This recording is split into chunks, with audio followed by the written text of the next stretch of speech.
তুমি ভেবেছো কি মনে এই ত্রিভুবনে। সুপ্রিয় ভিউয়ার্স, আসসালামু আলাইকুম। আশা করি সকলে ভালো আছেন। আমিও আপনাদের দোয়ায় আল্লাহর রহমতে খুব ভালো আছি। আজ আপনাদের দেখাবো যে আমার জীবনের যে প্রথম ব্যবসা ডেকোরেশনের, সেই ডেকোরেশনের লোকজন যখন আমার বাসা থেকে, বাসার সাথে আমার সেই বাঁশের গুদাম করা, বাজারের সাথেই বাসা, বাসার সাথেই বাঁশ রাখার গুদাম করা, সেই গুদামে যখন বাঁশ বের করে কাজে নিয়ে যাচ্ছে, ঠিক তখন করা একটা চিত্র। আমি এটা আপনাদের এই জন্য দেখাচ্ছি যে এখান থেকে হয়তো আপনারা যদি একটু কিছু শিক্ষণীয় বিষয় শিখতে পারেন, ধরে রাখতে পারেন, এটা একটা আমার সার্থকতা। আমি একসময় এই ডেকোরেটরের বাঁশ টেনেছি কাঁধে করে, একসময় চেয়ার বয়েছি।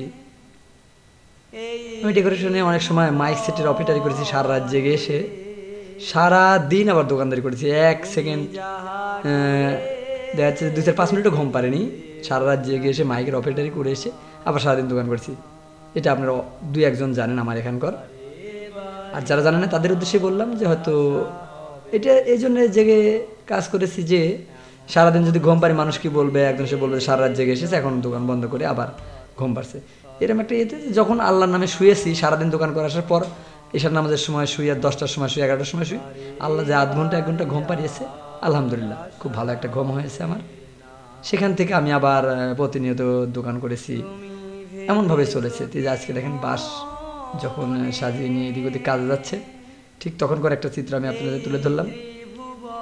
যে আমি 15-20 বছর এই দোকানটা চালিয়েছি, অনেক কষ্ট করেছি, অনেক সময় অনেক টেনশন করেছি, অনেক ভাড়া ধরতে গিয়ে অনেক শ্রম দিতে হয়েছে, কতখানি প্যান্ডেল হবে, কতখানি কী হবে, কতটি সিএল লাগবে, সব অনেক হিসেব নিকেশ তাদেরকে দিতে হয়েছে। কিন্তু আল্লাহ রব্বুল আলমিনের অশেষ মেহরবানিতে, আপনাদের দোয়ায় এখন এই ডেকোরেশনে আমার একটা ম্যানেজার থাকে, সেই ম্যানেজারই দেখভাল করে। আমি মাসের 7 দিন, প্রথম দিন থেকে 7 দিনের মধ্যে আমি একটা হিসাব পাই। সেই হিসেবে ঘর ভাড়া, কারেন্ট বিল, কর্মচারীদের যত যা লাগে, কেনাকাটা, বাচ্চার দিয়ে আমার কাছে যে একটা অ্যামাউন্ট আসে, মোটামুটি আলহামদুলিল্লাহ ভালো একটা অ্যামাউন্ট আসে, আমি খুশি। তে যদি আপনারা কষ্ট করে একটি প্রতিষ্ঠান করতে পারেন, যে কোনো একটা প্রতিষ্ঠান, অনেক সময় কোন দেখা যাবে যে আপনি বসে থেকে খেলেও, এই যে দেখেন 2টা গাড়ি দেখছেন, এই 2টা গাড়ি আমার সেল গাড়ি, আমাদের ইলেকট্রিক মাল যে সেল হয়, এটা আমাদের বাসা, এই যে ইলেকট্রিক মাল সেল হয়, এই সেল গাড়ি পিক আপ, এটা দিয়ে আমরা ইলেকট্রিক মাল, ইলেকট্রিক পণ্য, হার্ডওয়্যার পণ্য, নেট পণ্য 2-4-5-6টা জেলায় দিয়ে থাকি। এটা খেয়াল রাখবেন। আর এই যে আমাদের বাসার সাথে আমাদের বাঁশের গুদাম, এখান থেকে ডেকোরেশনের মালামাল, বাঁশগুলো এখান থেকে যায়। আর ডেকোরেটরের চেয়ার, টেবিল, প্লেট গ্লাস রাখার আরেকটি গুদাম আছে, সেটা আপনাদের অনেক সময় দেখিয়েছি। এই যে দেখেন আজকে একটি কাজের জন্য 2-4-5 জন লোক দেখছি কাজ করছে এখানে। দোকানেও 2-4 জন আছে, ম্যানেজার আছে সেখানে, আর এখানে 2-1 জন এসে বাসটা বেঁধে নিয়ে যাচ্ছে কাজের মাঠে। তে যদি আপনারা বুদ্ধি করে, আমরা বুদ্ধি করে, অনেক সময় যে আমি যে কাজটা করেছি, হয়তো অনেক ধারায় অনেক কষ্ট গেছে, অনেক শ্রম গেছে, অনেক মেধা, অনেক কষ্ট গেছে এই প্রতিষ্ঠানগুলো করতে। দেখেন একটি বড় মাপের কাজ, যেখানে কাজ করছে আমার ছেলে পেলে, সুন্দর করে ফুল দিয়ে, সুন্দর করে পরিপাটি দামি কাপড় দিয়ে কাজ করছে।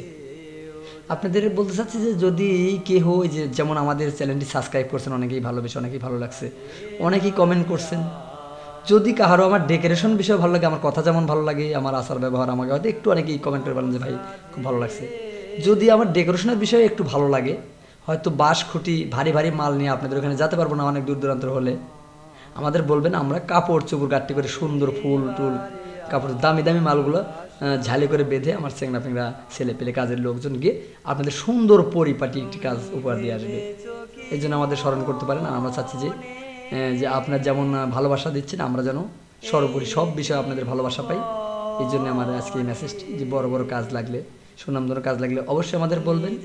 ছোটোকাল থেকে আমার একটি আশা, আমার একটি মনের ছাদ থাকবে, সেই ছাদের তলে শত শত লোক থাকবে, শত শত লোকের কর্মসংস্থানের ব্যবস্থা হবে।